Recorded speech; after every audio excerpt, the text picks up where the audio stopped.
want to be successful in the kitchen, make healthy meals for your family, not eat out all the time, but you suck at menu planning, / you've tried it and it doesn't work for you, I'm making this video for you because I'm making this video for myself. I have tried menu planning so many times. So many times, because all the advice out there says if you want to be the perfect homemaker and feed your family great healthy meals, you need to menu plan.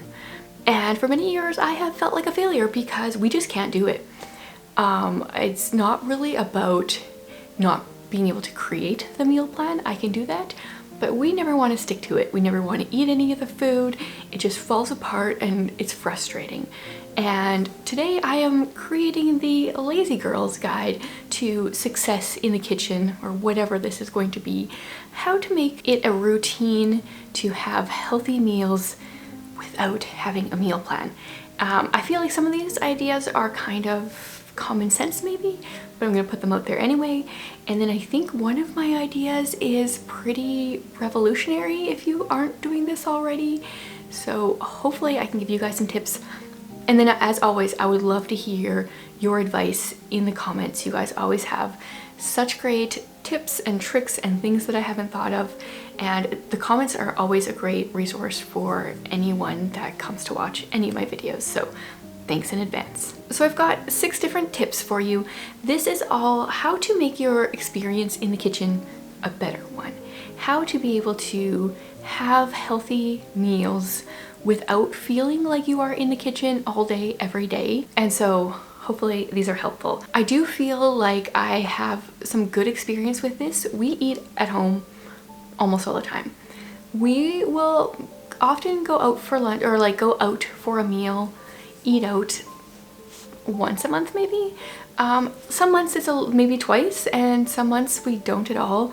We very rarely eat out. Not necessarily because we're trying to be thrifty or honestly even super healthy, but it's because we have a bunch of food issues, sensitivities in our house, especially Jared. He has celiac and is very sensitive to any kind of cross-contamination, so often it's just not worth eating out. So I make a lot of food at home, and so I feel like I've got some advice sitting in here for you. My first tip is to pre-cook and freeze items. Now, I do not mean pre-cook and freeze meals. For the most part, I don't like that. I don't like how food tastes after it's been frozen and reheated. I am super picky. I should have started this out by saying that. I've tried over the years to be less picky, but I just have these super sensitive taste buds and I don't really like reheating frozen food. But I'm okay with pre-cooking and freezing certain items. So especially meat. I hate dealing with raw meat, raw chicken, ground beef. I like to pre-cook it. So I will use my pressure cooker to pre-cook a huge tube of ground beef that I get from Costco, and then I can divvy it up, and then when it's time to make a meal that involves ground beef, I've got that all separated already. I have done this for so many years and I really hate the initial like having to deal with the raw meat, but I only have to do it once and then I've got like 6 meals. So love that. I also often do this with chicken. Any kind of chicken meal where we're gonna have some kind of shredded chicken, I will pre-cook that. Chicken to me is just the worst when it's raw. It's so slimy. Ugh. I would definitely be a vegetarian or maybe even a vegan if my family wasn't so gung-ho on meat. But I try to deal with it by pre-cooking some, so I have to deal with raw meat less. I also do this for beans. I don't buy canned beans. I buy the dried beans and then I cook them in the pressure cooker and then I'll freeze them. So we really only eat beans in our chili. So I will freeze them into containers that are the perfect size for what we need for our chili. And I just do it once, have a batch, and then we have multiple meals worth of beans. And then I'll do the same things for like pasta sauce and stuff like that. I will make a big batch of pasta sauce, freeze it into a bunch of different small containers so that it's easy to pull out of the freezer. So that's my first tip. I think most people would say batch a bunch of meals and put them in the freezer, which is great if that works for you. But if it doesn't, this is my tip. It's an alternative. So the whole food prep time is now cut significantly when you want to make a meal with your ground beef or with your chicken. So I always appreciate it when I've pre-cooked the meat especially. My second tip, if you're eating at home all the time, the big thing that we have done in the last few years is to pick a meal and have the same thing for that meal. So I don't mean every lunch you eat the same thing, but for us, Sunday lunch, this was a pain point for us. We used to get home from church late, and then we'd be starving, and we would go into the fridge and close the fridge, and then we go into the pantry and close the pantry, and it just felt like there was no food. Then a couple of years ago, we started making pizza every Sunday after church, and it has been a major game changer in our lives. So we use a frozen gluten-free crust. I would make a gluten-free crust if I could find one that was as good as the frozen one we have. Then we always just make sure we have pepperoni in the freezer, cheese, and sometimes actually it's usually Jared, he will pre-grate the cheese before we leave for church so we can just kind of throw it on when we get back. And any of the toppings that we need, whenever we buy pizza sauce, we buy just like a ton of them so we are not going to run out. And this has really changed our Sundays. Now we make pizza, but it takes less time than it used to take us going from the fridge to the pantry and the fridge to the pantry and then just getting frustrated. So that's been a huge one. Definitely find if there's a pain point meal that just is frustrating for you, if there's like a tight time frame, what can you put in there? I would love to do this for other meals, but I've found so far for our family that pizza is the only thing that we're willing to eat weekly. So that's what works for us, but take this tip and tweak it to make it work for you. Number 3 is kind of the same idea, but we kind of typically always do the same thing for lunch. So we do lunch as leftovers, and or if we don't have leftovers, what my youngest calls a snack lunch, which is just crackers, cheese, fruit, veggies, peanuts, peanut butter, whatever we can find. She loves this. She's always asking for snack lunch every single meal. Because I don't enjoy being in the kitchen a ton, I really appreciate that I don't have to make multiple meals. So I'm really only making the last meal of the day, and then lunch can just be warming something up or pulling out a bunch of snacky type things that are healthy. And then my kid that goes to school often has a similar thing in his lunch. His lunch is kind of like the snack lunch kind of idea. So that's really worked well for us. So when I'm making meals, I kind of like there to be a little bit of leftovers left so that we can have lunch for the next day. And sometimes we'll have some people having leftovers, some people having snack lunch, but it's been really great to not have to think of another meal to make. Because I'm picky, this is gonna kind of go into number 4, and that is to have your common ingredients that you use a lot, buy multiples.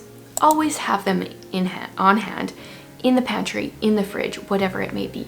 So like I said, we use pizza sauce every week. So we buy a bunch of them so we aren't running out. And because myself and some of my kids and even my husband, we're all a little bit picky, we don't like a huge variety of food, so we kind of stick to our foods that we like, and then we can kind of buy those in multiples and always have that stuff on hand so that when I want to make a meal with our kind of common ingredients, they're just there. This will kind of make sense as I lead into my next tip, which is to make a meal master plan.